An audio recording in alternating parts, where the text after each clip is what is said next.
Hey there, exiles. Today, I'd like to talk a little bit about why I chose to run Storm Call of Trarthus over, I don't know, Blade Vortex or even normal Storm Call. So, the way I play the game is I'm a mapper. I like doing fast, clear, explosion, zoom builds. And these builds have two main points: Headhunter Rid and yourself of your then a Fizz delusions. explosion The source. Atlas cannot There's a be couple different studied, ways you can get only Fizz explodes: destroyed. the classic Crusader chest, synthesized weapons, Asenats. But I'm actually opting for a Pride Sublime Vision. This gives you 25% chance to explode enemies for fizz damage. That's about the mid-range roll you would get on a Crusader chest. And with Herald of Ice, it feels very consistent. So we are playing a fizz-based spell, and we're converting everything to elemental. We use global conversion, so our fizz-based explosion is also converted to elemental. One big advantage of this conversion is it lets us freeze. That's one thing that lightning builds normally can't do unless, I don't know, you run Replica Heat Shiver or Three Dragons or some other things. But it's like generally you can't freeze. And freeze is one of the best defensive uh, layers or things you can leverage in maps, because if a mob is frozen, it can't hit you, and then if it's frozen, that gives my echoing blast enough time to delete it completely.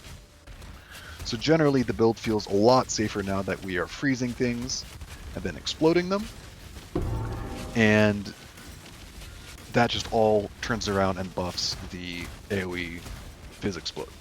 Because AoE, really the two most important stats for this build are cast speed and AoE, because AoE not only gives us overlaps for our Storm Call, with enough AoE we can actually get up to 5, I'm very close now, but it also makes our explosions bigger.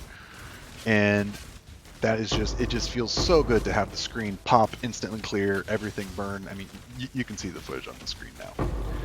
But in general, if you're playing with a Headhunter, you gotta go Fizz based and you gotta get Fizz Explodes. Trust me, it's the best feeling in the game. Then the second part of it is, in terms of making a build that can do the most map mods, being able to get around mana costs is very good, because Storm Call of Trarthus costs life, which means we can sustain our spell casting with Leech, Recovery, Regen, whatever, Life Flask even. That gives us a lot of options. So we can run no Leech, we can run no Regen. Can't really run them together, but you could do less Recovery. You just have to play safe. I would generally lean into the Life Flask pretty strong on those. But overall, being able to ignore mana costs is a big plus when you're trying to balance to make your build as dynamic and flexible to mods as possible. As an Elementalist, we can get Reflect Immune. That's very easy. Resistance mods don't really matter much since we're shredding everything with Doriani. Everything else is really just like life and increasing the monster's life, which is relative. Curses can be annoying, but if you run a reduce curse effect flask, and we're also creating consecrated ground all the time, and that's like 30 to 50% reduced effective curses.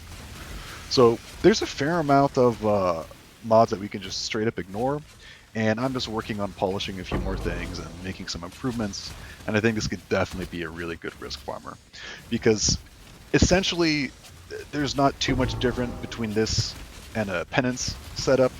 You share pretty much all the same scaling: AoE, cast speed, Fizz explodes, but we're just going for a slightly different delivery method. Being able to overlap explosions and just one click pop the screen versus clicking brands and letting them do it. You know, we might even test penance later. We'll see. But stay tuned, everyone. There's still a long way to go for this build. I'm having a lot of fun, and I appreciate all the support.